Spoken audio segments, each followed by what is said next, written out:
ninkaas aad arkaysaa waa nin basaas ah, kamaradaasuu sitaa. Wuxuu taagan yahay bartamaha magaalada Hargeysa, halka goolada Togdheer buu taagan yahay. Subax walba 6 subaxnimo ama 6 ka hor ayuu soo istaagaa gooladaas. Maalinba weji cusub buu ku yimaadaa.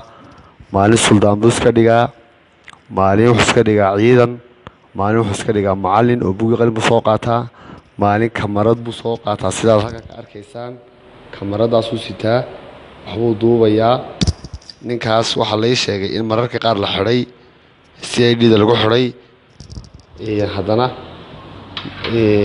sifo uu kaga soo baxay oo wuxuu ku matelay nin waalan. run ahaantiina mana waalna, oo kamarada uu sitaad ka arkaysaan. ninkaas jeclaan lahaa in dadyaga ku shaqa leh ciidanka nabadgelyada